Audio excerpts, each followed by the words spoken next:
দর্শক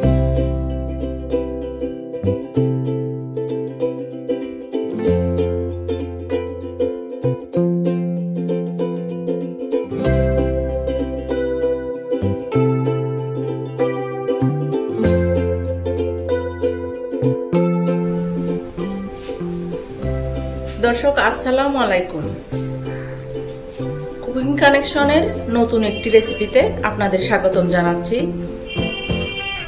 শীতকাল চলে আসতেছে। শীতকালে বিনিবাদ দিয়ে নানান রকম রেসিপি আমরা তৈরি করে থাকি। আজকে একদম পারফেক্টভাবে কিভাবে বিনিবাদ নারকেল দিয়ে রান্না করতে হয় সেটা দেখাবো। চলুন তাহলে দেখি কি কি লাগবে। এখানে বিনি চাল আছে পুরো 1 কেজি।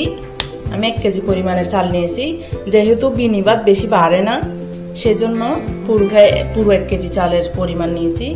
এখানে একটি নারকেল এভাবে কুচি করে কেটে নিয়েছি। আপনারা কুড়ানো নারকেলও দিতে পারেন, তবে এখানে এইভাবে নারকেল দিলে খেতে অনেক ভালো লাগে। এখানে আছে একটা তেজপাতা চিরা আর 2 টুকরো দারচিনি, আর সাথে লাগবে লবণ, পানি তো লাগবেই। চলুন প্রস্তুত প্রণালী শুরু করে দিই।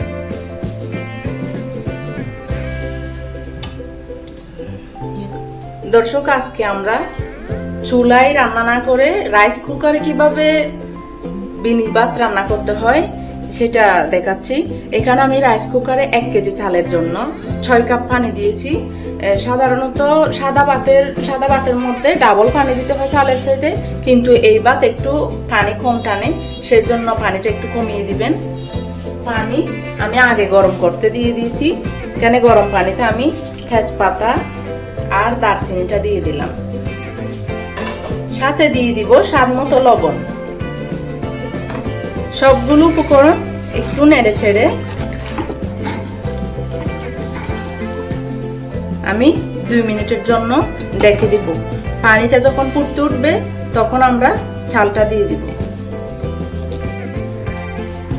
দর্শক, পানিটা যখন এভাবে হালকা ফুটে উঠবে তখন আমি এখানে পুরোটা নারকেল দিয়ে দিব।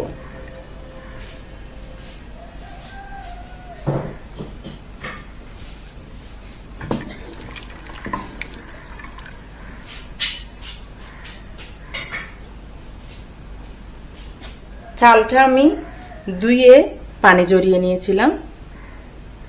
এই চালটা আমি এই পর্যায়ে দিয়ে দিলাম।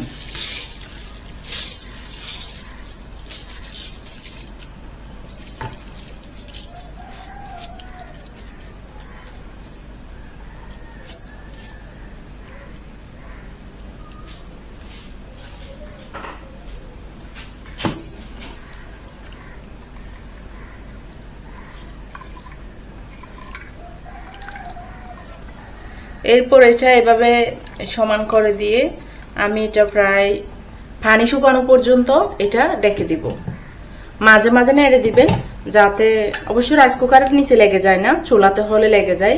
চুলাতে দিলে আপনারা মাঝে মাঝে নেড়ে দিবেন। আসছি পানি শুকানোর পর।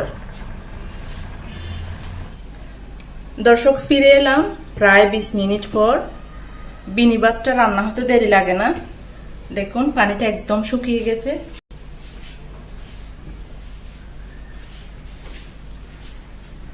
এই পর্যায়ে আমি এটা একটু নেড়ে দিব। এই রান্নাটা আমাদের চট্টগ্রামে অনেক জনপ্রিয়। যারা নতুন রাঁধুনি আছেন তারাও রান্না করতে পারবেন খুব সহজে। অবশ্যই করে ট্রাই করে দেখবেন, খুবই মজার হয় এই রেসিপিটি।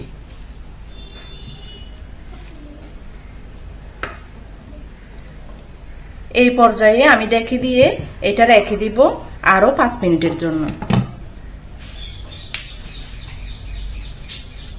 তৈরি হয়ে গেল আমার অনেক মজাদার সুস্বাদু নারকেল দিয়ে বিনিবাদ আর ডিম দিয়ে মরিচ ভর্তা। বিনিবাদের সাথে এই মরিচ ভর্তাটা অসাধারণ লাগে। অনেকে বলে মাংস অনেক ভালো লাগে, কিন্তু আমার ক্ষেত্রে